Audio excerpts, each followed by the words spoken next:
Que le Seigneur bénisse chacun de nous. C'est vrai que, comme Léon l'a dit, c'est une grâce de pouvoir tenir nos réunions tous les dimanches sans qu'il y ait une pluie qui nous dérange. C'est sa grâce, vraiment. Le frère Franck Messou dit « Nous remercions le Seigneur, ma famille et moi, pour la maison qu'il nous a donnée. Désormais, nous sommes maintenant à Yaou, près de Bonoa, entre Bassam et Bonoa. Que Dieu vous bénisse pour toutes vos prières. Amen. » Et il va se retrouver avec certains frères, je crois le frère Ndoufou doit être là, certainement. Il est là, non? Voilà. Il va se retrouver avec le frère Ndoufou là-bas, puis les frères Ngora, pour former 3 familles ensemble. Quand nous pensons à tous les efforts que beaucoup de frères font et beaucoup de sœurs font pour venir à la réunion, ma prière à moi, c'est que Dieu nous aide à ne pas être hypocrite. Vraiment à ne pas être hypocrite et à ne pas être complaisant. Parce que sinon, ça sera trop difficile de voir des frères, pour tous les efforts qu'ils ont fournis, pour tous les sacrifices qu'ils font, de ne pas bénéficier de la grâce de Dieu. C'est pour ça que je vous demande de prier autant pour moi que pour tous les autres. Que nous soyons tous agréables à Dieu. Je disais la fois dernière, je crois que c'est ce matin, j'en parlais avec la sœur que, vous voyez, nous formons ici, nous sommes une association de famille, pour ne pas une réunion de famille, une rencontre de famille. Si nos foyers, nos familles ont des problèmes, nous serons un groupement de personnes ayant des problèmes. Si nous sommes des familles désunies, pris individuellement, quand nous nous réunissons, c'est un groupement de familles désunies. Qu'est-ce que nous pouvons attendre de Dieu? Qu'elle a dit que si 2 ou 3 s'accordent pour être ensemble, nous sommes les 2. Si à la maison on ne peut pas s'entendre, ce n'est pas ici qu'on va pouvoir s'entendre. Si à la maison on n'est pas spirituel, ce n'est pas venir ici qu'on le devient. Ici on l'apprend, mais on le vit à la maison. On est instruit et on le pratique ailleurs. Quand on est ici, on est comme des anges assis. Mais Dieu qui nous connaît, il sait si nous sommes vraiment des anges ou nous sommes des démons. Et c'est pour ça que nous devons prier les uns pour les autres, afin que, ici, il nous parle. Mais sortis d'ici, nous soyons les pratiquants de ce que nous avons entendu. Et cela n'est possible que si son esprit habite en nous. Je lirai certaines choses dans la lettre séculaire, je crois dans 2 lettres séculaires de Frère Branham, de Frère Franck plutôt, pour nous montrer seulement qu'il faut que ces conditions soient remplies d'abord en nous. Avant qu'on se dise chrétien, il y a des conditions qui doivent se remplir, qui doivent être remplies en nous. Et dans le foyer, c'est individuellement que ça doit se passer. Maintenant, comme il a l'habitude de dire, si l'homme est faible, que la femme prie pour que l'homme devienne fort. Si la femme est faible, que l'homme prie pour que la femme devienne forte. Si les enfants sont désobéissants, qu'on se mette à genoux ensemble pour que les enfants deviennent obéissants. De sorte que dans notre foyer, dans notre famille, les choses se passent comme la Bible dit. Parce que le Seigneur n'a rien laissé de côté nous concernant. Nos vies individuelles, nos vies familiales également, et puis notre vie de couple. Donc, vous voyez, je pense à 3 niveaux. À titre individuel, à titre de couple, et puis à titre familial. Et ça, c'est important. Qu'à chaque niveau, nous sommes en ordre avec Dieu. Quand à titre individuel, nous sommes en ordre avec Dieu, au niveau du couple, les choses seront aisées. Très aisées même. Et puis au niveau familial, on se mettra à genoux pour que les choses soient aussi en ordre. Alors quand on se retrouve avec plusieurs familles en ordre, gloire soit rendue à l'Éternel. Il ne peut que nous bénir si nous faisons toutes choses selon son bon plaisir. Je voudrais aussi dire aux frères qui sont à Abidjan, je ne sais pas pourquoi, mais ce matin, je pense, qu'ils restent chez eux à la maison et qu'ils ne vont nulle part. S'ils m'écoutent, je vais leur demander une chose. Ils ont un sacrifice à faire. Ils ont une responsabilité à prendre. Ils ont un choix à faire, qu'ils ne restent pas chez eux à la maison. Ils n'ont qu'à décider d'aller où ils veulent, où ils se sentiront mieux. S'ils veulent aller à Sekensi, qu'ils aillent à Sekensi. Qui veut aller à Benjavi, qu'il aille à Benjavi. Qui veut aller à Bassam, qu'il aille à Bassam. Qui veut aller à Bonoa, qu'il parte à Bonoa. Qui veut aller à Yopougon, qu'il parte à Yopougon. S'ils veulent venir ici, qu'ils viennent. Mais qu'ils ne restent pas chez eux. Qu'ils aillent communier quelque part avec des frères autour de la parole de Dieu. C'est ce que la Bible nous demande. La Bible ne nous demande pas de rester chez nous. Nous devons aller communier. Allez où vous vous sentez bien. Où vous pensez que vous pouvez vous sentir bien, allez-y. Ne restez pas à la maison. Même si vous écoutez, c'est vrai, on dit beaucoup de frères écoutent frère Badi, mais ce n'est pas ça qui est important. Ce n'est pas ça qui est important. Qu'est-ce que je vais vous demander? Si vous n'avez pas de communion avec des frères, alors comment pouvez-vous communier avec eux le jour où l'enlèvement aura lieu? Où serez-vous? Où serez-vous? Où vous seriez? Je vous demande pardon. Moi, je vais vous demander pardon. Allez là où vous vous sentez bien pour communier, pour rester avec la parole de Dieu. Cela vous aide. Maintenant, si c'est par faute de moyens que vous ne pouvez pas vous déplacer et tout, je pense qu'une fois par mois au moins, vous pouvez le trouver. Si vous êtes sincère avec Dieu, Dieu pourvoira à votre besoin pour que vous puissiez aller là où vous voulez. Et ça, c'est important. Sinon, j'ai failli dire un mot. Ne soyez pas des lâches. Ne soyez pas des lâches. Soyez courageux. Prenez votre responsabilité. Maintenant, si votre responsabilité est de rester chez vous à la maison, ça, c'est une affaire entre Dieu et vous. Mais moi, je vous encourage à aller quelque part pour communier avec des frères autour de la parole. Que Dieu bénisse chacun de nous. Alors que nous tirons vers la fin de l'année, nous devons savoir que qui sait si on passera les 4 mois qui restent. Non, 3 mois même, je dirais. C'est octobre, novembre, décembre. Maintenant, Jean-Marie, avec ton accord, tu peux parler? Ou bien tu veux venir parler toi-même? Bon.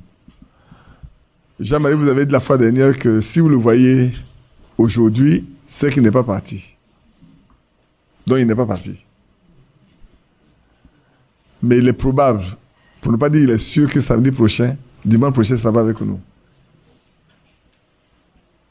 Il va partir samedi. Il va partir pour le moment seul parce que pour que les enfants partent avec lui, il faut que les enfants aient un lieu pour aller à l'école. Or, chez eux, il faut avoir un domicile fixe. Pour l'instant, ils vont être à l'hôtel, dont les enfants ne peuvent pas s'inscrire. Même s'ils ont un endroit, ça serait difficile de les inscrire parce qu'ils n'ont pas encore de domicile fixe. Donc, pour ne pas perdre le trimestre, ils ont décidé d'inscrire les enfants dans l'école respective ici. Dans l'attente que le papa parte, qu'il ait une maison où les enfants peuvent venir, et puis à partir de là, ils vont les inscrire là-bas. Déjà, les dossiers vont être transmis pour chercher les écoles. Et puis, voici pour après le second trimestre, ils peuvent s'inscrire. Donc, notre frère Jean-Marie va partir à Genève. On peut dire le nom. Il va en Suisse, il va à Genève.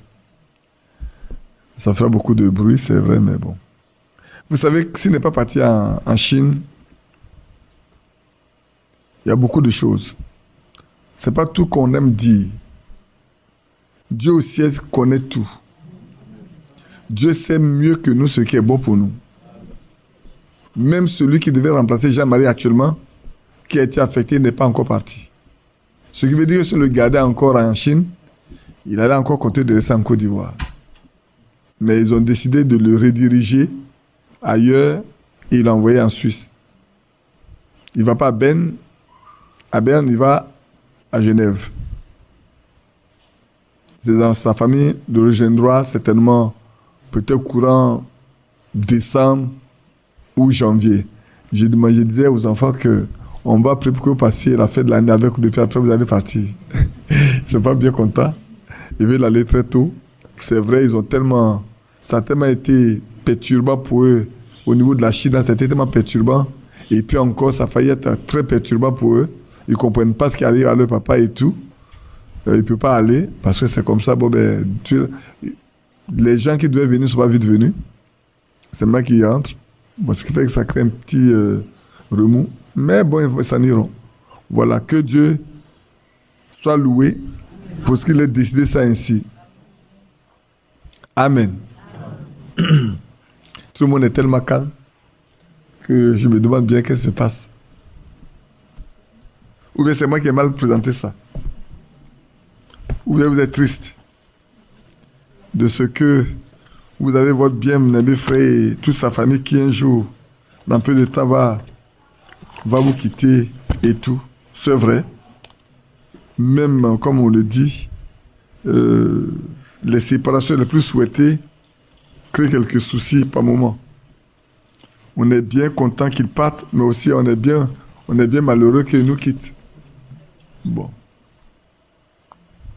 Voilà. C'est un peu précipité et tout. On verra qu'est-ce qu'il faut dire au cours de la semaine. Tout à l'heure, un frère m'a appelé là, ça peut me suis levé, pour dire que la connexion, ils n'ont pas accès. Je ne sais pas si c'est rétabli maintenant. C'est bon maintenant? D'accord. Il faut m'appeler. C'est le jeune frère de Toumoudi là qui a appelé, qui nous suit. Hier, j'ai parlé à frère Lambert, le concernant. Lambert va l'appeler aussi pour aller le voir et puis l'aider à marcher avec la parole de Dieu. Que Dieu nous bénisse. Dimanche passé, continue avec être conduit. Nous avons glané quelques pépites d'or dans les thèmes qu'est-ce que ça vous coûtera de prendre une décision. Et chaque croyant a appelé à prendre une décision et à supporter les conséquences. On a parlé de certains qui ont pris des décisions qui étaient assez difficiles. On peut parler de Meshach, Shadrach, Abednego. Leur décision de ne pas se souiller avec les mets de la table du roi de Babylone. Et leur décision de ne pas se prosterner devant cette grande statuette qui est l'image de Daniel. Et nous savons comment ils devaient mourir si le Seigneur n'intervenait pas. Parce qu'on a chauffé la fournaise 7 fois, cette fois-ci, pour les y jeter. Vous avez appris même que ceux qui les jetaient, là, il y en a qui sont morts. Mais gloire soit rendue à l'Éternel qui les a préservés. Parce que le Seigneur les a sauvés, parce qu'ils ont pris une position pour le Seigneur. Daniel également, dans sa position, a été carrément jeté dans la fosse au lion. Mais Dieu l'a sauvé aussi, parce qu'il a pris position pour le Seigneur. Vous parlerez également de Jérémie, qui dans ses grandes prophéties a... Toutes les choses de Dieu là heurtent beaucoup de personnes. Hein. Les religieux sont toujours heurtés par ce qui est biblique, par ce qui est vrai. Ils ont tellement été heurtés qu'ils ont pris Jérémie pour le jeter dans un puits dans la cour de la prison. C'est l'Éthiopien qui est eunuque dans la main du roi qui est parti plaider pour qu'on puisse sortir Jérémie de ce puits-là, pour ne pas qu'il meure. Donc, sachons que, frère, en tant que croyants, toute décision que nous allons prendre pour les choses de Dieu, il y a une conséquence qui accompagne ça. Si on ne prend pas de décision, on ne peut rien avoir. Il y a un sacrifice à faire. Et si nous voulons que Dieu nous bénisse, que nous pouvons retirer de grandes choses des réunions que nous avons ou de ce que nous faisons avec le Seigneur, il y a des sacrifices à faire. Et nous tous. Ce matin, j'ai lisé un peu la décision de Jacob de quitter son oncle Laban après avoir passé 20 ans. 14 ans pour les 2 femmes qu'il devait avoir et 6 ans pour servir Laban. Et quand l'Éternel lui a dit de partir, il partait. Laban est venu courir après lui pour chercher à lui faire du mal. Et quand ils ont fini de parler, qu'il a fini de fouiller, il n'a rien trouvé, quoique Rachel a fait ce qui n'est pas bon, il a dû lui dire, si je n'avais pas le Dieu d'Abraham et le Dieu que Isaac craint pour moi, aujourd'hui, je retournerai chez moi à main vide. Et cependant, c'est par décision que je suis venu chercher une femme. Il a pris une décision d'aller chercher une femme chez lui, chez ses parents. Non pas se mélanger avec les filles du pays dans lequel se trouvait son père. De même qu'Abraham a pris la décision qu'Élisée aille chercher une femme dans sa famille.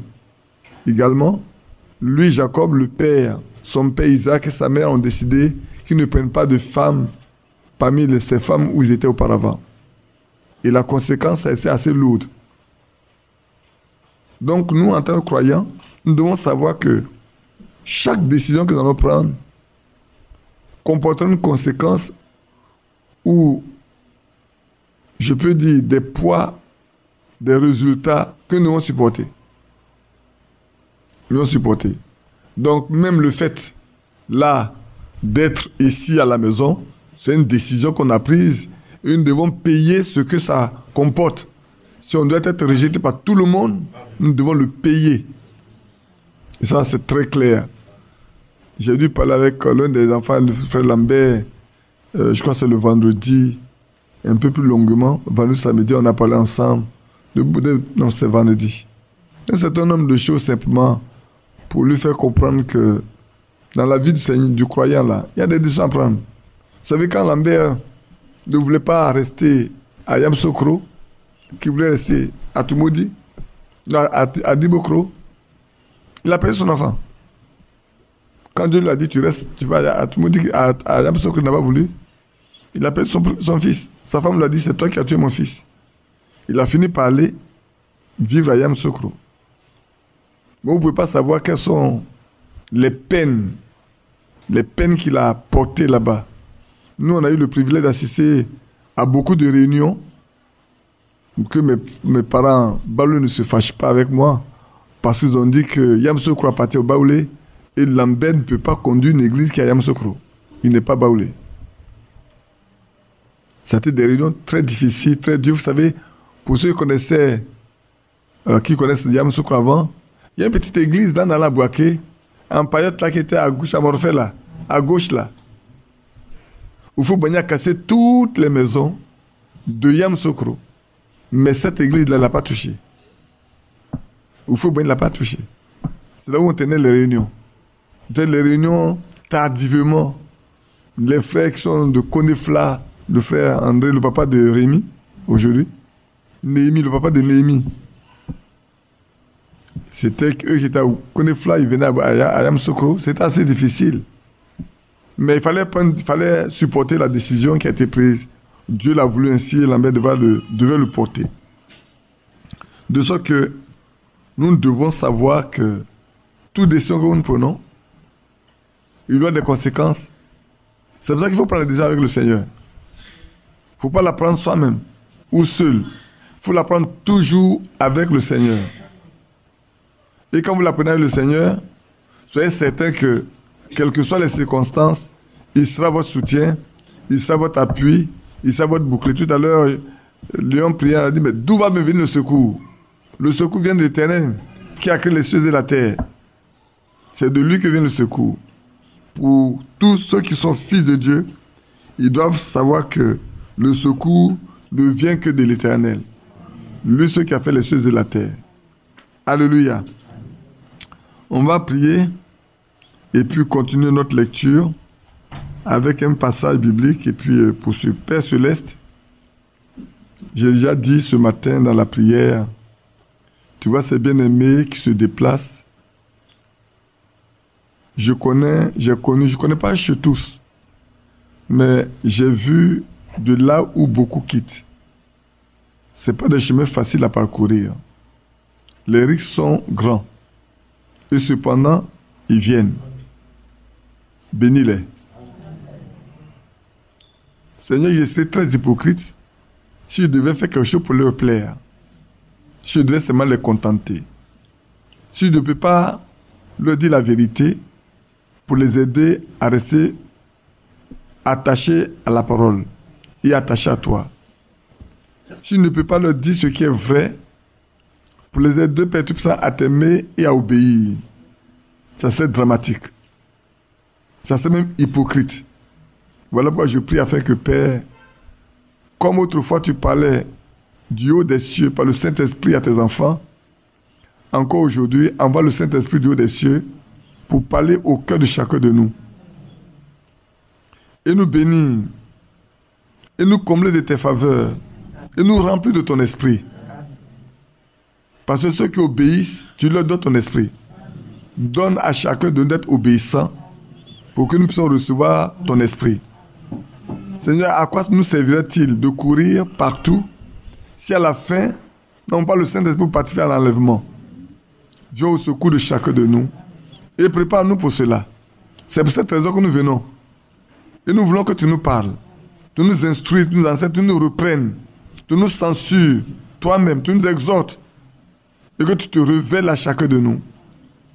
C'est vrai, ce matin, Innocent n'est pas là, il est encore malade. Nous prions pour lui, afin que tu le relèves complètement. Notre Dieu, notre Père. Nous avons beaucoup de parents aussi qui sont malades. Joseph Alou également est malade. Seigneur Père Tout-Puissant, notre sœur Oudjé Chantal, ils sont nombreux les malades. Nous ne voulons pas, Seigneur, nous complaire à rester dans nos positions. Voilà pourquoi nous plions nos genoux devant toi pour dire, Seigneur, fais grâce et miséricorde et relève-les. Relève-les. Tu as promis que tu nous guérirais de toute notre maladie. Et tu envoies ta parole pour cela. Laisse accomplir ta parole au milieu de nous. Afin que tes enfants soient heureux de voir que ils ne se réunissent pas seulement simplement pour se réunir. Ils se réunissent parce que toi tu es au milieu d'eux.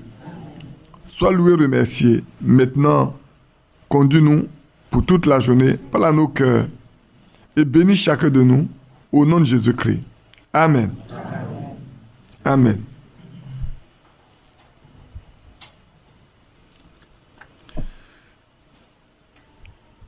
Bien-aimés frères et sœurs, toutes les prédications passées disponibles en audio sont disponibles en audio sur la plateforme. Non, disponibles en audio sur la plateforme sont aussi disponibles maintenant sur YouTube en vidéo. Donc toutes les prédications passées disponibles en audio sur la plateforme qu'on avait, sur la plateforme, je crois c'est chose. Comment on appelle ça? Telegram, sont maintenant toutes disponibles en vidéo sur YouTube. Ce sont celles d'Abidjan, ici, ainsi que celles d'Akouré, Veillée et Convention. Dieu voulant, toutes les prochaines y seront publiées systématiquement dès la semaine qui suivra. Dieu voulant. Que Dieu nous bénisse. Prions pour Thierry qui vraiment s'est efforcé à travailler d'arrache-pied pour que toutes ces prédications soient disponibles. Prions pour lui. Seigneur, nous te remercions, te bénissons et te prions pour Thierry, ton fils, qui, pour le nombre de prédications que nous connaissons, a tout fait pour que tu sois disponible sur YouTube, en vidéo. Bénis-le, bénis sa maison, bénis sa petite famille qui a souffert de ses privations parce qu'il lui faut du temps. Ô notre Dieu, laissant par moments sa famille, ses enfants, pour consacrer des nuits tout entières à ce travail-là. Bénis-le Bénis-le comme le jour où je l'avais, Seigneur, presque interné ici pour préparer la plateforme, pour ne pas dire le site web de l'église d'Abidjan, avant les publications des messages qui sont donnés pour les impressions. Bénis-le pour tout. Souviens-toi de lui dans ton royaume, au nom de Jésus-Christ. Amen. Amen. Thierry, que Dieu te bénisse pour tous les efforts que tu as faits, c'est vrai. Tu as des enfants qui sont encore à très bas âge. Souvent, tu te prives, tu les prives de ta présence et tout. Que Dieu soit avec toi pour ce que tu fais et que vous tous même qui êtes autour de la table là-bas, qui fait ce travail-là, que Dieu soit avec vous. Amen.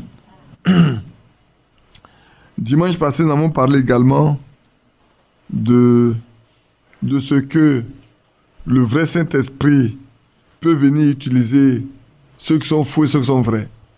C'est ça, non? Et que le tombe sur les justes et sur les injustes. Et je vais lire un passage dans Matthieu 13, verset 40, verset 41. Et pour poursuivre un peu avec... On a beaucoup de choses à lire. Beaucoup à lire. Et tout. Donc prenons Matthieu chapitre 13. Vous savez, c'est dans la même veine des choses dont le Seigneur a parlé en ce temps-là, concernant l'ivraie et le blé. Et ici, je vais lire le verset 36 quand même. Je vais lire le verset 36. Alors il renvoya la foule et entra dans la maison. Ses disciples s'approchèrent de lui et dirent: explique-nous la parabole de l'ivraie du champ. Il répondit: celui qui sème la bonne semence, c'est le Fils de l'homme. Le champ, c'est le monde. La bonne semence, ce sont les fils du royaume.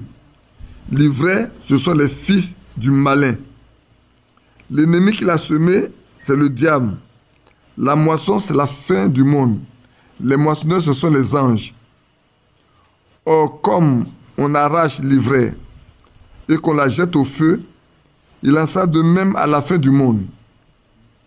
Le Fils de l'homme enverra ses anges qui arracheront de son royaume tous les scandales et ceux qui commettent l'iniquité.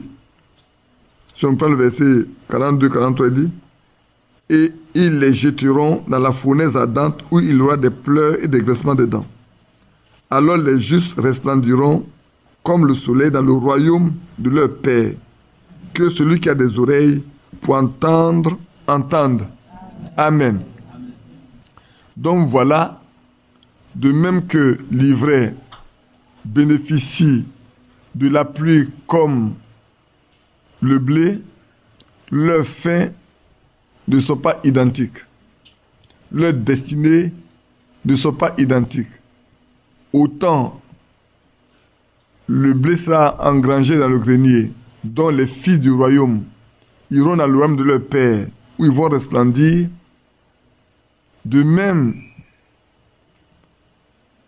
l'ivraie sera lié en gerbe et jeté au feu.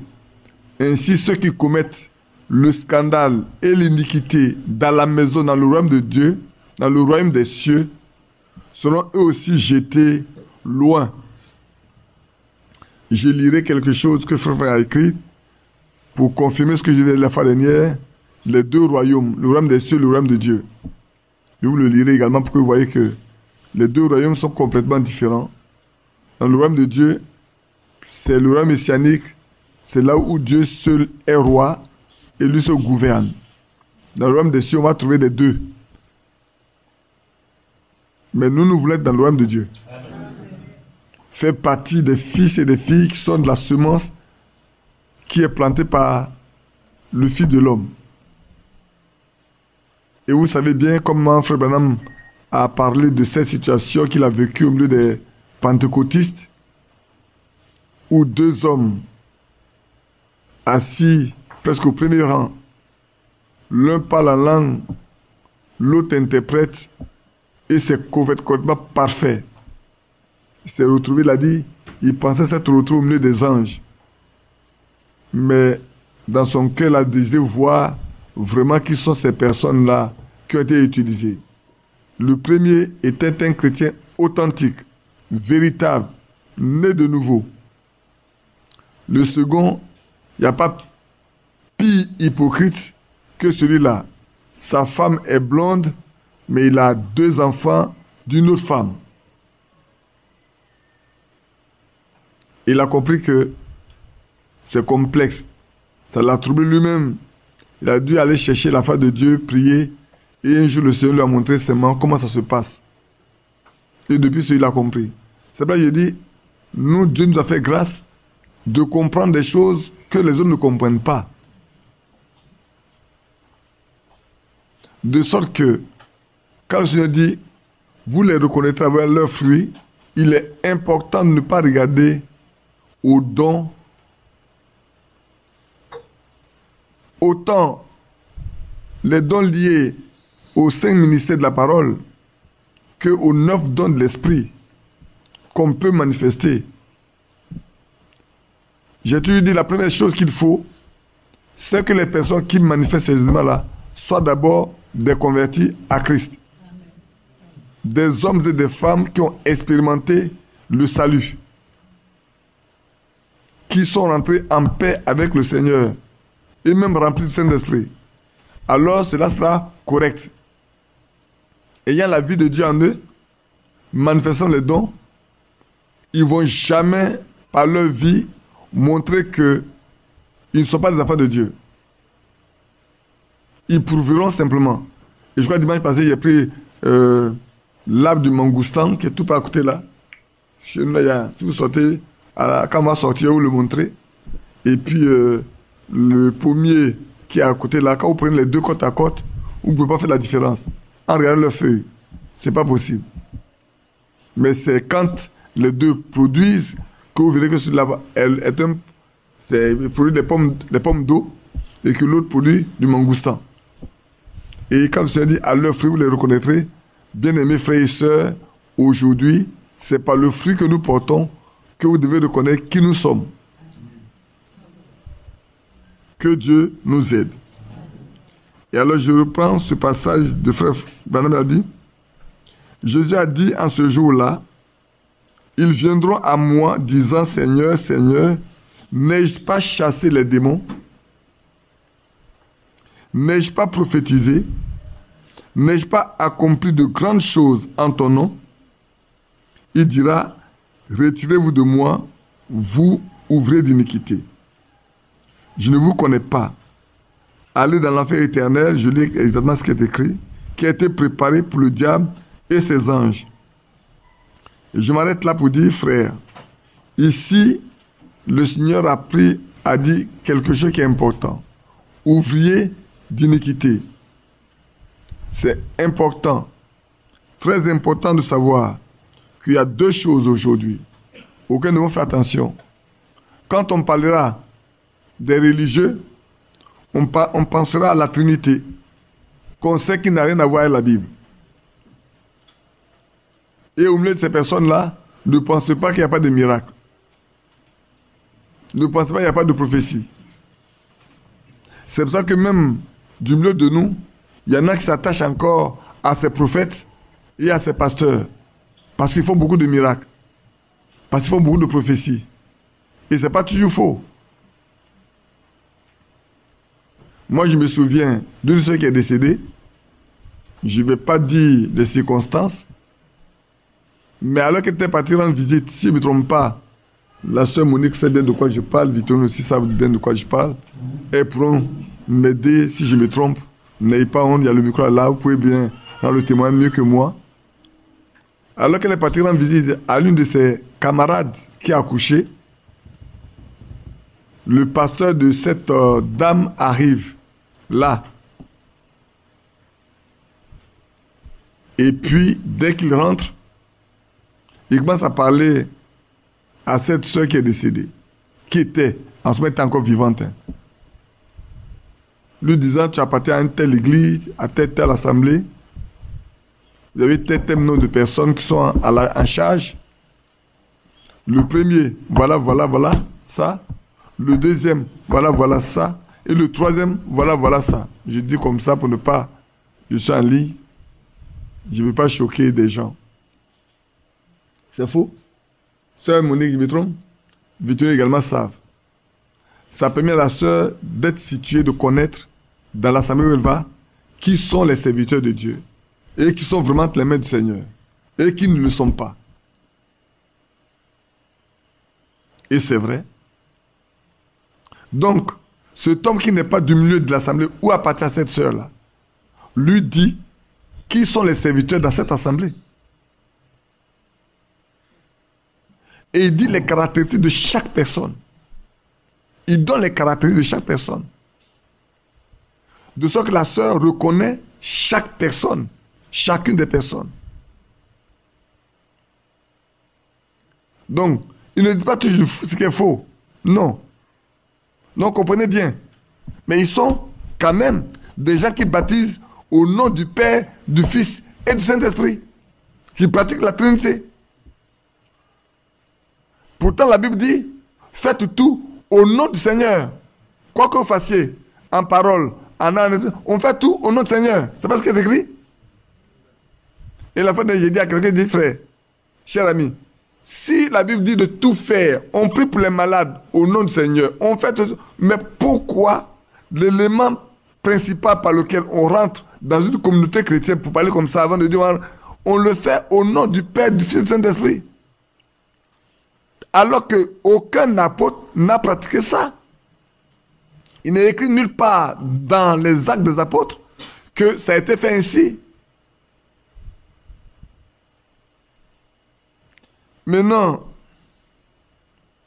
pour nous qui sommes dans le message, et puis encore pour ceux-là, encore, il y a une autre chose que je vais donner. Il dit, vous avez reçu gratuitement, donnez gratuitement. N'est-ce pas? Vous avez reçu gratuitement, donnez gratuitement. Mais ces hommes-là, allez chez eux, ils prient pour les hommes et ils reçoivent de l'argent pour ça. Il y a des prières de 100 000, 200 000, 1 million, 500 000. C'est faux. Ils pratiquent ce que la Bible dit de ne pas faire. Ils savent ça, c'est l'iniquité. Ils sont ouvriers de l'iniquité. Ils pratiquent l'iniquité. Ils aiment ça. Parce que cela leur donne beaucoup d'images, beaucoup de biens et tout. Ils sont riches, ils ont des gardes de corps et tout. C'est vrai. Ils autorisent les femmes à prêcher dans leur église. Ils les consacrent. C'est l'iniquité. Quand la Bible dit que la femme doit rester en silence, c'est écrit dans 1 Corinthiens 14, c'est écrit dans 1 Timothée, et tout. L'apôtre Paul en a parlé. Mais aujourd'hui, on trouve des arguments.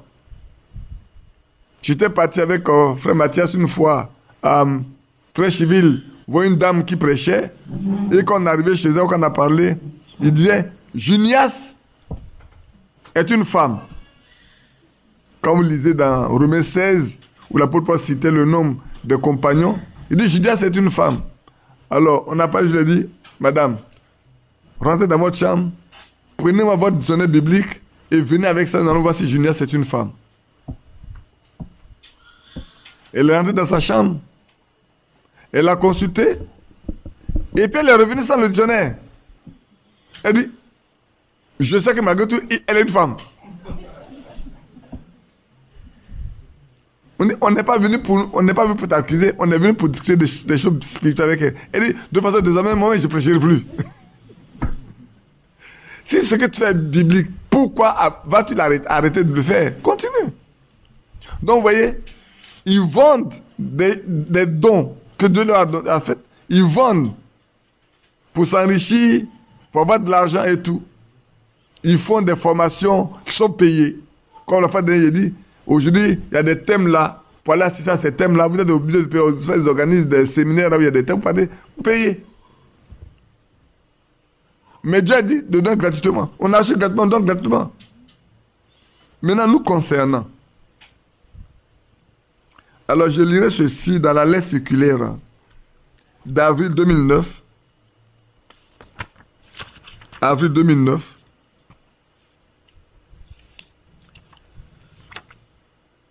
Ça, c'est décembre. Avril 2009. Avril 2009, c'est Dieu se souvient de son alliance. Est-ce que j'ai noté la page même? Oui, je crois avoir noté la page 17. Vous savez, il y a quelque chose de particulier qui s'est passé hier. Alors, qu'est-ce qui s'est passé de particulier hier? Moi, j'ai lu plusieurs lettres circulaires, je cherchais quelque chose, et puis j'ai retrouvé après, mais j'ai lu toutes ces lettres circulaires là. Et j'appelle le frère Lambert pour parler avec lui. Et je dis, frère Lambert, je vais te lire quelque chose dans la lettre circulaire où frère Franck a écrit, Dieu, qu'est-ce que j'ai dit? Dieu se souvient de son alliance. Il dit, mes frères, je ne sais pas ce qui est passé. Je viens juste de sortir cette lettre circulaire du carton. Moi, je voulais regarder quelque chose dedans. Je viens juste de la sortir là, et il est à côté de moi. Je dis, mais Dieu sait que j'allais te dire qu'on a lu quelque chose dedans. Pour que tu puisses la voir, ne pas la chercher. C'est pour ça que Dieu t'a fait mettre ça à côté. Mais je te lis ça, puis. Il dit, mes frères, c'est pas possible. Ce matin même, j'étais là. Tout à l'heure, je me suis levé. Et puis, j'ai sorti ça. Et puis, on a lu ensemble. Alors, de quoi les questions? Il s'agit de l'idolâtrie. Et frère Franck parle de l'idolâtrie. Et c'est vrai. Alors, c'est à la page 17. Je lis la page 17 et la page 18. Je lis les deux en même temps. Je lis à partir du paragraphe 3. Il y a 1, 2, troisième paragraphe. Voilà ce que frère Franck a écrit.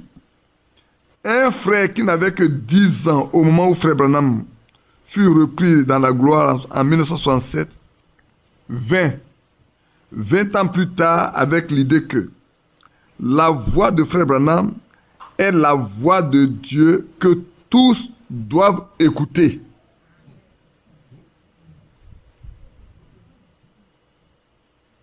Un enfant qui n'avait que 10 ans,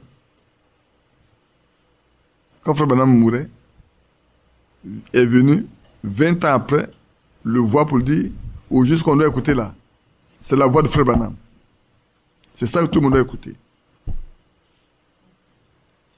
Par conséquent, tous ceux qui croient cela affirment qu'il ne faut écouter que frère Branham et que personne d'autre n'a le droit de prêcher.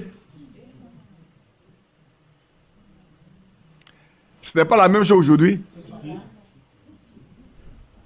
Ce que frère Franck a écrit, je vous donne la date. Ah oui. Nous on fouille. Hein. En avril 2009. N'est-ce pas ce que les gens pratiquent aujourd'hui? Il y en a qui se permettent d'appeler de l'extérieur pour dire, alors que frère Franck prêche, des gens s'autorisent à prêcher. Donc aujourd'hui, personne ne doit prêcher. On doit tous être là, assis là, pour écouter frère Franck. Donc les ministères n'existent plus dans la Bible. Déchirez votre Bible. Déchirez dans votre Bible là. Éphésiens chapitre 4, verset 11. Déchirez ça. Déchirez 1 Corinthiens 12. Déchirez ça. Déchirez Acte 13. L'église d'Antioche, déchirez. Mais moi, je vais vous lire encore d'autres choses que Franck a écrit. Vous qui prétendez croire frère Franck là. Voilà ce que Franck a écrit.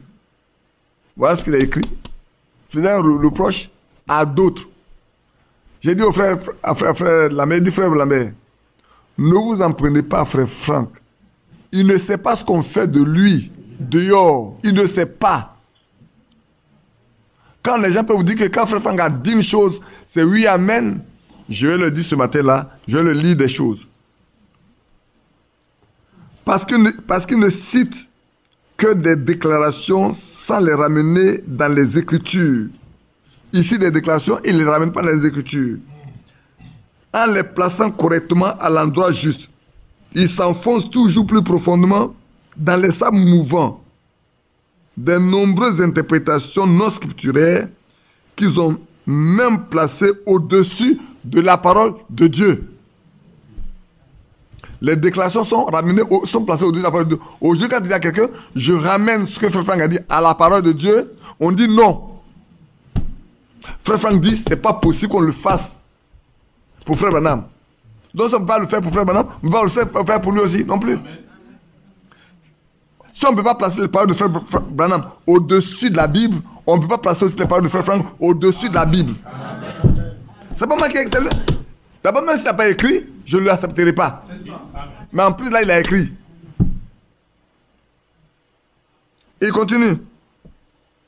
Nous respectons le ministère unique et infaillible que Dieu avait donné à Frère Branham. Ministère qui fut en relation directe avec son plan de salut.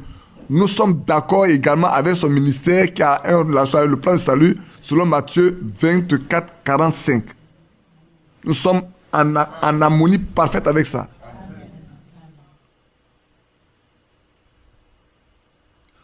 Tous ceux qui sont nés de Dieu écouteront et croiront la parole promise pour notre temps. Amen.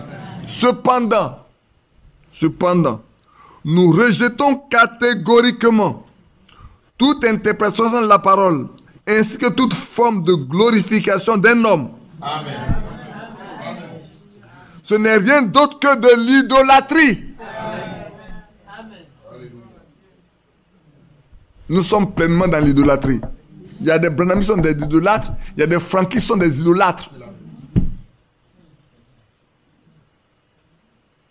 La voix de Dieu dans la parole de Dieu demeure éternelle. La voix de Dieu dans la parole de Dieu demeure éternellement. L'honneur et la gloire reviennent à Dieu seul, par Jésus notre Seigneur. Alléluia. Donc frère, voilà des choses que nous avons lues ici là. Des ouvriers d'iniquité. Pour les religieux, c'est la pratique de la Trinité. C'est la vente des choses qu'ils ont reçues gratuitement. Mais pour nous, dans le message, c'est l'idolâtrie qui caractérise ce message-là. Tant ceux qui sont branhamistes que ceux qui sont frankistes. Ils ne pourront pas hériter le royaume de Dieu. Un idolâtre n'ira pas au ciel. L'apôtre Paul a dit. Sortons de l'idolâtrie. On ne peut pas placer la parole de frère Branham au-dessus de la Bible. Je ne peux pas placer la parole de frère Frank au-dessus de la Bible. Moi, je les ramenerai toujours aux Écritures. Ce que frère a dit là, c'est écrit dans Romains. Que la parole de tout homme soit prise pour menteur, mensonge, que la parole de Dieu soit prise pour vrai. C'est en ordre avec ça. Quel que soit l'homme, que nos paroles là, aussi longtemps que ce n'est pas en accord avec les Écritures, prenez ça pour un mensonge. Quel que soit l'homme.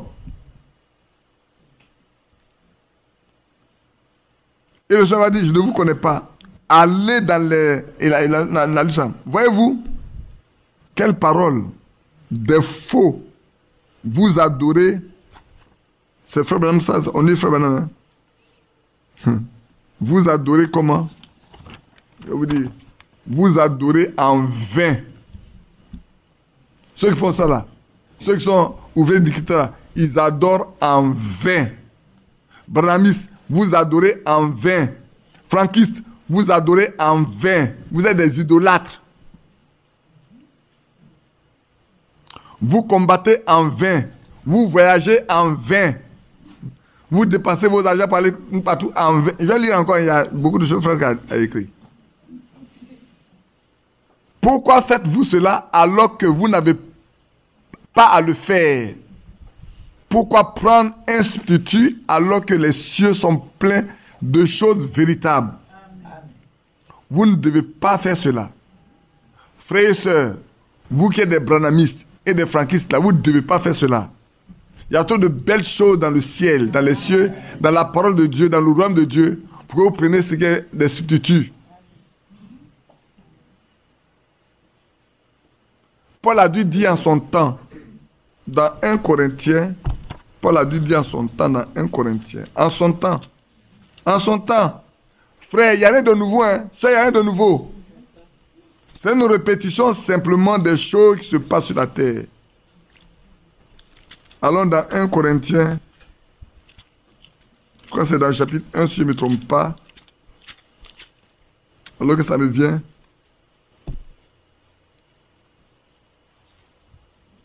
C'est 1 Corinthiens chapitre 1.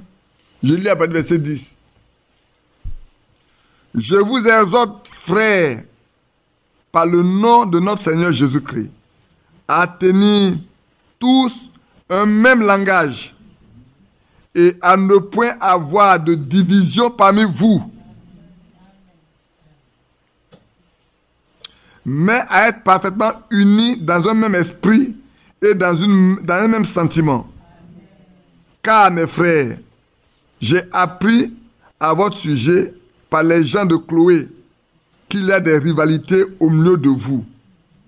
Je vais dire que chacun de vous parle ainsi. Moi, je suis de Paul, et moi d'Apollos, et moi de Céphas, et moi de Christ. Christ est-il divisé? Paul a-t-il été crucifié pour vous? Ou est-ce au nom de Paul que vous avez été baptisé?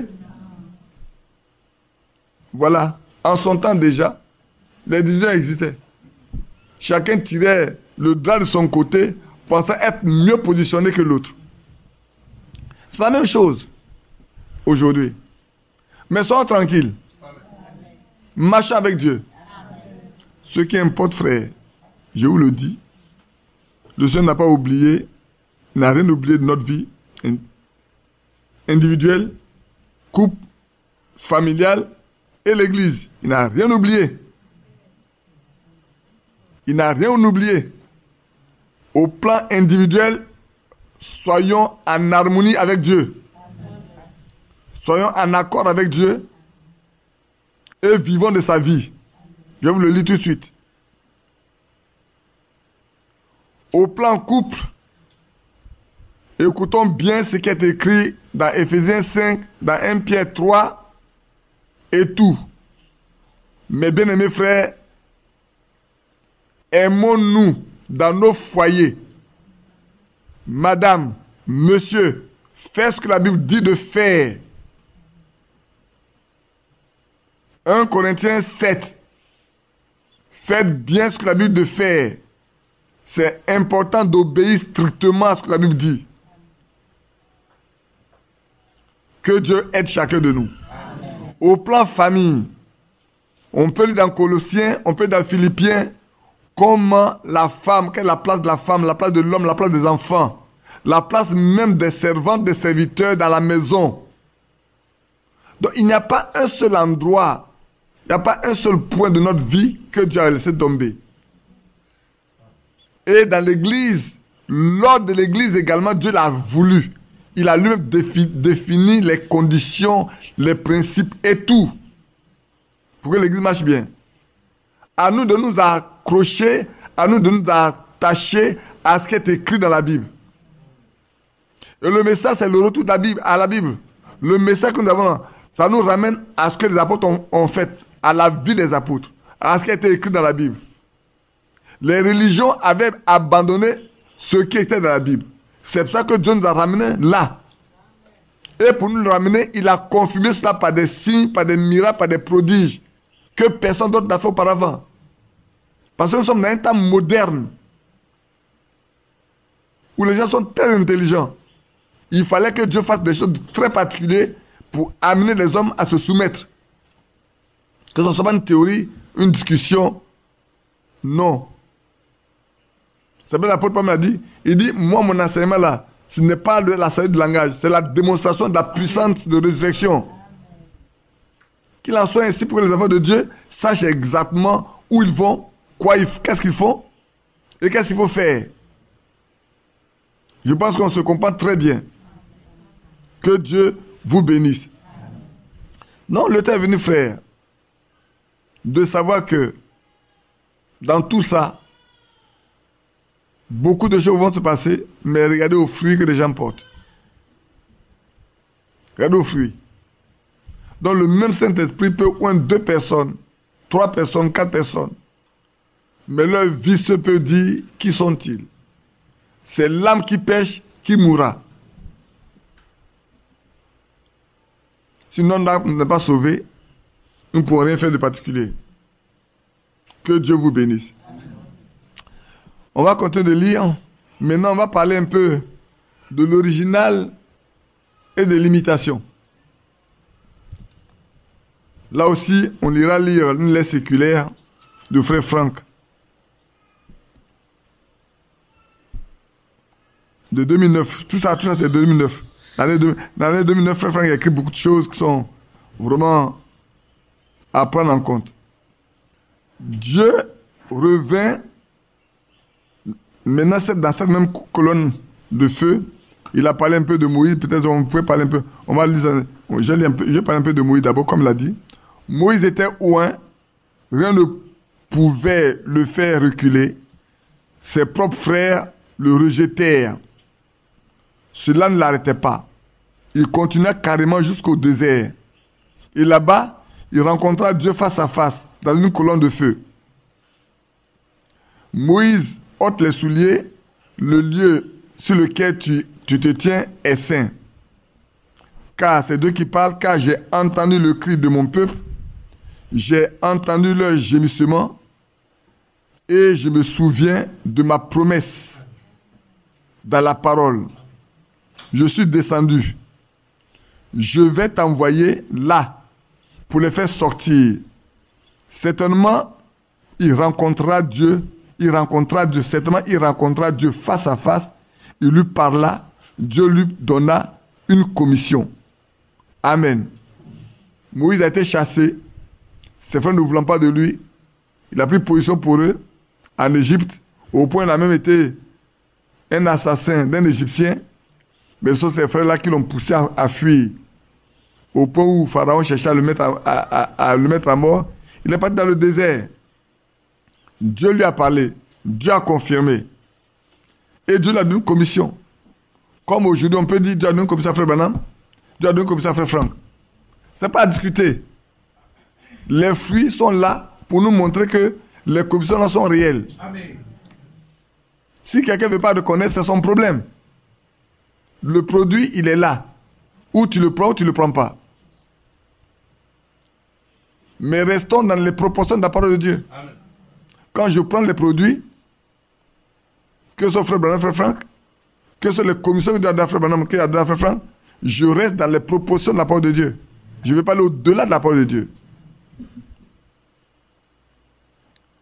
Et ici donc, Dieu revint, là maintenant, il parle d'une chose qui va s'attacher un peu à ce que Dieu lui a donné. Frère Branham parle d'une chose qui va venir un peu vers le ministère que Dieu a donné. Dieu revint. Cette même colonne de feu et confirma ce prophète qui se tenait là sur la montagne pour prouver ce qu'il était dans ses mains. Il a accompli toutes sortes de miracles et de choses. Oh, il y avait des imitateurs. Ici, je lis quelque chose. Il y avait des imitateurs. Regardez bien, frère Franck a reçu une commission. Frère Branham a reçu une commission. Et ils ont d'exécuter. N'est-ce pas? Qu'est-ce que Dieu a dit à frère Branham, à frère Franck? Laissons frère Branham, qu'est-ce que Dieu a dit à frère Franck? Il dit, toi, du vivant de frère Branham, il a été confirmé qu'il doit magasiner la nourriture pour la distribuer quand le temps viendra. C'est faux? Et dans Matthieu 24, 45, c'est écrit. Et le Seigneur lui a rappelé. Pour dire ce qu'il doit faire. Mais le Seigneur lui a dit également, tu iras de ville en ville pour prêcher la parole. De ne pas créer d'église locale. De ne pas aussi émettre un livre de cantiques. Mais d'aller de ville en ville pour apporter la parole. C'est pour ça que Franck parle de ville en ville pour prêcher la parole. Il ne reste pas plus de 2 jours. S'il a trop fait, c'est 3 prédications. Il n'en fait jamais plus que ça. N'est-ce pas? Alors, d'où vient l'imitation aujourd'hui? Vous allez me demander, mes frères, où est l'imitation? Allons dans la lettre circulaire de septembre 2009. J'ai lu la page 2. C'est long cette fois-ci un peu. Hein. Peut-être après ça, on pourra arrêter pour se reposer parce qu'il va être déjà peut-être autour de 11h, 15h, 11h30. Je ne vais pas prendre beaucoup de temps. Maintenant, on va lire. Je lis après le verset de la page 2, la lettre circulaire de septembre 2009. Dans la prédication, rendre un service à Dieu en dehors de sa volonté, prêché le 18 juillet 65, Frère Branham parla de ceux qui s'imaginent devoir exercer un ministère pour le Seigneur, quoiqu'il n'ait reçu ni appel, ni d'appel divin, ni de mandat. En fait, ils sont un obstacle dans l'Église et dans le royaume de Dieu, car ils n'observent pas les commandements de Dieu et ne s'en tiennent pas à ses exigences. Il est écrit dans Hébreux 3, 5, 6, pour Moïse, il a été fidèle dans toute la maison de Dieu, comme serviteur pour rendre témoignage de ce qui devait être annoncé. Mais Christ l'est comme fils sur sa maison, et sa maison c'est nous. Pourvu que nous retenions jusqu'à la ferme confiance, l'espérance dont nous nous glorifions. Frère Franck écrit encore. En ce qui concerne Élie, l'accent est particulièrement mis sur ce qui suit. Et il arriva au temps de l'offrande du sacrifice du soir qu'Élie, le prophète, s'approcha et dit, Seigneur Dieu d'Abraham, d'Isaac et d'Israël, que l'on sache aujourd'hui que tu es Dieu en Israël et que je suis ton serviteur et que c'est par ta parole que j'ai fait toutes ces choses. 1 Roi 18, 36. Amen. Donc ici, il donne quoi? Les missions, comment Dieu a donné des missions à des hommes. La parole de Frère Branham qui a prêché sur des gens qui se donnent des missions alors que Dieu n'est pas dedans. Frère Branham pouvait se référer à ce qui lui avait été dit le 7 mai 1946 par le messager céleste. Et ainsi, il exécuta le mandat selon ce qui lui avait été ordonné. Au travers de son incomparable ministère prophétique au chapitre du plan divin du salut pour le temps de la fin fut accompli dans Malachie 4, Matthieu 17 et Marc 9. Voici les paroles qui retentirent du ciel lorsqu'il était dans le fleuve Oyo le 11 juin 33. Comme Jean-Baptiste fut envoyé comme précurseur de la première venue de Christ, ainsi le message qui t'a été donné précédait la seconde venue du Christ. Le Seigneur s'attend à ce que chaque vrai serviteur de Dieu exécute ses commandements selon ses instructions. Amen. Tout vrai serviteur de Dieu doit exécuter ce que Dieu l'a dit, suivant les instructions que Dieu l'a données. Et c'est pour ça que Frère Franck fait la différence entre l'appel et l'envoi. Un appel fait connaître la volonté de Dieu à ton égard. Qu'est-ce que tu dois faire? L'envoi, c'est que tu vas maintenant annoncer la parole de Dieu tel qu'il te l'a dit que tu dois le faire. C'est pour ça que l'apôtre Paul avait les deux. Il a été appelé. Paul pouvait dire, dans son client invité, ce que Dieu lui a dit qu'il devait faire. Et puis dans Acte 13, alors qu'il était en train de prier, Dieu l'envoie avec Barnabas pour l'œuvre à laquelle il l'a appelé. Mais il a eu d'abord un appel, avant d'avoir l'envoi. On comprend? Et c'est de ça que Frère Franck parle. Si vous ne comprenez pas de cette façon, alors vous n'allez pas comprendre. Frère Branham, Dieu l'a appelé, ensuite Dieu l'a envoyé, et ce qu'il doit faire. Et comment il doit amaguer dans la nourriture, tout ça là, Dieu lui a montré, Dieu lui a dit. Après, Frère Franck va parler de ce que Dieu lui a donné lui-même. C'est ainsi que je continue de voyager. Voilà. Le Seigneur s'attend à ce que, voilà. C'est ainsi que je continue de voyager régulièrement dans le monde entier pour prêcher sa parole telle qu'il me l'a ordonné il y a 47 ans. On parle de 2009. Je t'enverrai dans d'autres villes pour prêcher ma parole. Dieu récompense la fidélité. La fidélité à la parole, la fidélité au mandat. Une partie de ce mandat consiste dans la distribution de la nourriture spirituelle en tant que continuité du ministère qui fut donné à Frère Branham. Amen. Le Seigneur a dit lui-même dans Matthieu 24, 45, n'a pas cité les deux autres versets. C'est pourquoi je vous ai toujours dit que le verset 45 appartient à Frère Franck et aux gens de la maison. Amen. En rapport avec le temps précédant son retour en tant qu'époux, quel est donc le serviteur fidèle et prudent que son maître a établi sur ces gens pour leur donner la nourriture au temps convenable. Ces paroles devaient aussi s'accomplir. La nourriture spirituelle, la parole révélée doit être distribuée. Par conséquent, il s'attend à ce que tous les frères qui maintenant, dans ce dernier âge de l'Église, distribuent la nourriture spirituelle et par cela prennent part à la commission directe, adhèrent consciemment à cela, soient en accord total avec la parole révélée et collaborent en harmonie les uns avec les autres. C'est seulement de cette manière que l'unité des croyants et la restauration totale pourra avoir lieu. Cela est nécessaire avant que Jésus ne revienne. Vous lisez dans Acte 3, le verset 20 au verset 21. Donc, si toute chose dans l'Église doit redevenir telle qu'elle était au commencement, alors, cela s'applique également au ministère dans les églises locales. Les frères entreprennent des voyages dans différents pays sans en avoir reçu le mandat, proclamant leur propre version des choses, et il a reçu d'un grand chaos. C'est parce que nous vivons en Côte d'Ivoire.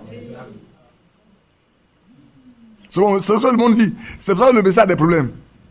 Parce que on se donne.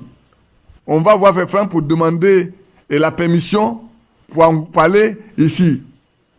On va demander la permission à Frère Franck, on va aller ici. Ce n'est pas Dieu qui envoie. Hein. C'est Frère Franck qui doit les envoyer. Ils vont demander la permission. Et ils vont foutre n'importe quoi dans les églises locales.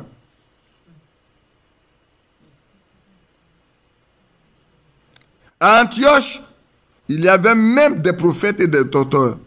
Mais pendant qu'ils tenaient des services d'adoration dans la prière et dans le jeûne, le Saint-Esprit dit, mettez-moi à part Barnabas et Saul pour l'œuvre à laquelle je les ai appelés.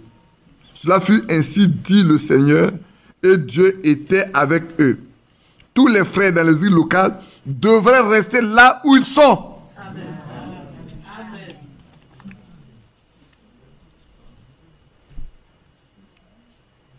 Il y en a qui cherchent toujours à ce qu'on leur achète des billets d'avion pour qu'ils voyagent.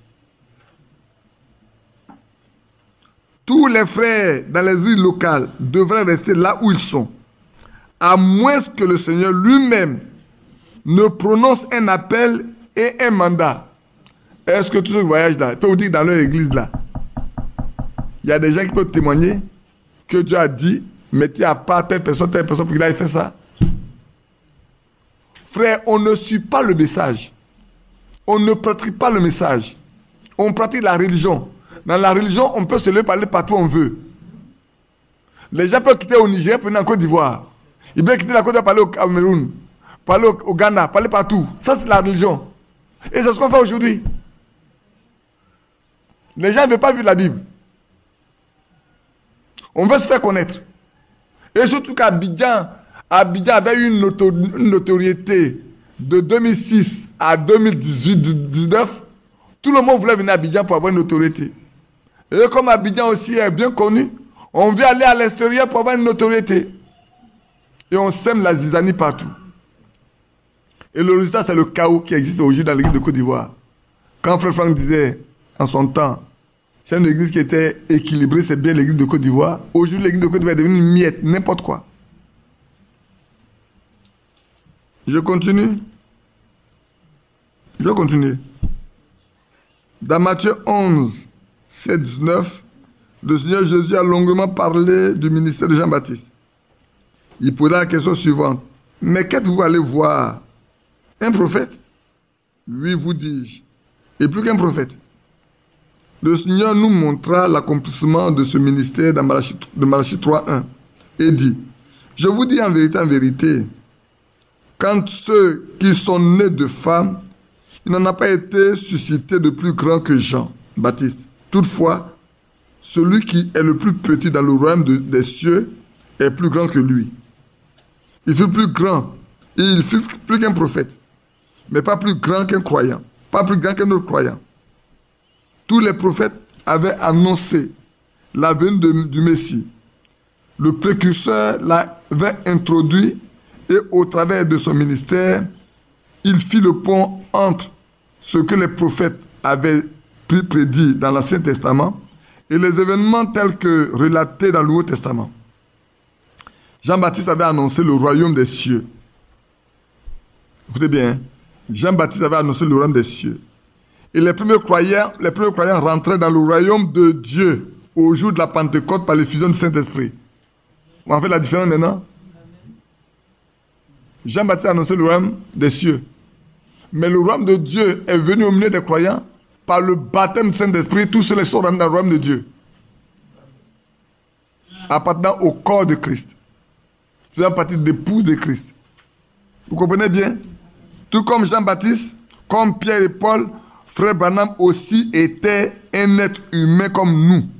Bien qu'ayant un ministère exceptionnel, nous lisons ceci au sujet d'Élie. Élie était un homme de la même nature que nous, et il pria avec instance qu'il ne plût pas. Et il ne tomba plus de pluie sur la terre durant 3 ans et 6 mois.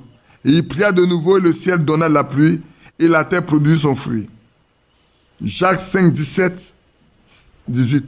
Tous les hommes de Dieu priaient, mais aucun d'entre eux ne fut adoré. Tous les hommes de Dieu priaient, mais aucun d'entre eux ne fut adoré. Celui qui fait d'un homme plus que ce qu'il n'est, c'est-à-dire un être humain, est envoûté par l'esprit de la séduction.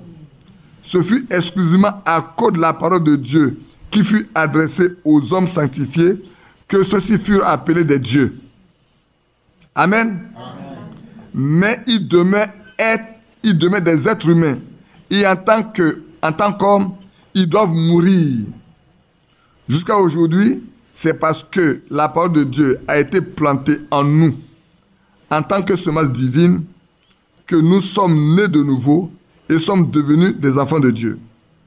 Et je continue en même temps pour lire un autre passage pour vous en même temps, ici. C'est la même lettre circulaire, à la page 7. Sanctification dans la vérité. La même vie divine, notez bien ça, hein? La même vie divine et éternelle qui était dans le Rédempteur se trouve dans la nouvelle naissance, dans tous les rachetés. Amen. Amen. Qui a compris? Qui n'a pas compris? Voilà. Qui ne comprenait pas, levez vos mains. Même s'il n'a pas posé la question, levez vos mains comme ça. Je savais qu'il n'a pas compris. La vie divine et éternelle qui était dans le Seigneur est aujourd'hui, avec la nouvelle naissance, dans les rachetés. Si quelqu'un naît de nouveau, il reçoit la même vie divine qui était dans le Seigneur, là, il la reçoit en lui. Vous voyez donc? Ce qui fait que Jésus peut nous dire, nous sommes ses frères. C'est vrai, il peut nous dire que nous sommes ses frères. Parce que la même vie qu'il y a en lui, là, c'est la même vie qui vient dans celui qui est racheté. Tous les fils et filles de Dieu ont la même vie. Jean-Marie, tu te souviens, non? Maintenant, Amen. Ça passe bien? Amen. Tous les fils et les filles de Dieu ont la même vie. Qu'ils soient au Japon, en Chine, en Corée, en Côte d'Ivoire, en Allemagne, aux États-Unis, partout, ils ont la même vie. Donc, ils ne peuvent pas réagir de façon différente aux mêmes situations. Pour une situation donnée, ils doivent avoir la même réaction. La même prise de position. Pourquoi? Parce que la même vie en eux. Celle qui était dans le Fils de Dieu, avec toutes les vertus, oui, avec la même nature de Jésus-Christ. Ça, vous n'avez pas compris. Comme c'était entrecoupé, je le dis. Tous les fils de Dieu ont la même vie. Celle qui était dans le Fils de Dieu, avec toutes les vertus, oui, avec la nature même de Jésus-Christ. En d'autres termes, tous les fils de Dieu ont la même vie que Jésus. N'est-ce pas? Ceux qui étaient dans le Fils de Dieu là, c'est ça qu'il y a en eux. Et les vertus qui accompagnent cette vie-là sont aussi en eux. Et la nature qui est en Christ est aussi en eux. C'est pour ça que la foi de né, my God.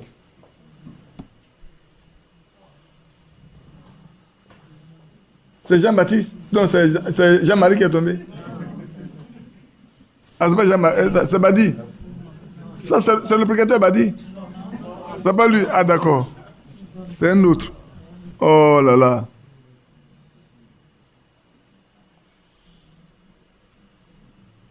Voilà, il est fatigué, donc on va arrêter. Ainsi, frère, ceci demeure vrai pour toujours. Hein? Car celui qui sanctifie et ceux qui sont sanctifiés sont issus d'un seul. C'est pourquoi il n'a pas honte de les appeler frères. Lorsqu'il dit « J'annoncerai ton nom à mes frères, je te célébrerai au milieu de l'assemblée », en conséquence, il a dû être rendu semblable en toutes choses à ses frères, afin qu'il fût un souverain sacrificateur miséricordieux, fidèle dans le service de Dieu, pour faire l'expiation des péchés. La troupe de ceux qui sont rachetés par son sang est justifiée une fois pour toutes et est sanctifiée en lui. Amen. Ah non, on n'a pas compris. La troupe de ceux qui sont rachetés, c'est qui? C'est les croyants. La troupe de ceux qui sont rachetés par son sang, cette troupe, ça aussi est justifiée une fois pour toutes. Donc on ne peut plus leur reprocher. Quand on est justifié, on n'est plus coupable. Donc un chrétien n'est pas un pécheur, il n'est pas un coupable. Et on lira peut-être l'après-midi. C'est un certain nombre de choses que je voulais lire l'après-midi. Je ne vais pas vous garder longtemps pour le matin. Je vais m'arrêter là tout de suite. Ils sont déclarés bénis dans ce monde. Amen. Oh, c'est merveilleux. Hein? Ils sont déclarés bénis dans ce monde. Ils sont déjà déclarés bénis dans ce monde. Ils sont déjà vous êtes déjà déclarés bénis dans ce monde. Nous sommes déjà déclarés bénis dans ce monde. Nous qui ne sommes pas idolâtres là. Hein? C'est ceux qui ne sont pas idolâtres là. Les idolâtres ne sont pas déjà... Mais nous qui ne sommes pas idolâtres là, nous sommes déjà déclarés bénis dans ce monde. Bénis sont ceux dont les iniquités sont pardonnées. Et dont les péchés sont couverts. Béni est l'homme à qui le Seigneur n'impute pas le péché. Et là, vous pouvez le lire dans... Là, il a cité Romain. Mais moi, j'ai été le lire dans Psaume 32. On va le lire et puis, je pense, on pourra s'arrêter là. Attends, je vais regarder s'il y a une suite à lire. Oui, ben, on peut continuer de lire jusqu'à la fin. Ils ont dans Psaume 32, verset 2. Psaume 32, verset 2. Puis, que Dieu vous bénisse de ce que vous suivez directement là-bas aussi. Psaume de David. Cantique heureux celui à qui la transgression est remise, à qui le péché est pardonné. Heureux l'homme à qui l'Éternel n'impute pas l'iniquité, et dans l'esprit duquel il n'y a point de fraude. Amen. Alors je poursuis. Par le Saint-Esprit, ils sont conduits dans toute la vérité de la parole. Amen. Ceux-là, ils sont conduits par l'Esprit de Dieu dans toute la vérité de la parole, dans laquelle ils sont sanctifiés. Car il est écrit, sanctifie par ta vérité, car tu as parlé la vérité. Amen. Amen. La révélation du nom de Jésus, dans lequel Dieu, en tant que Père, nous a donné toutes choses par le Fils, fait également partie de cela. C'est pour ça que d'ailleurs je vous ai parlé de la Trinité. Ceux qui demeurent dans la Trinité, ils ne peuvent pas bénéficier de ces choses.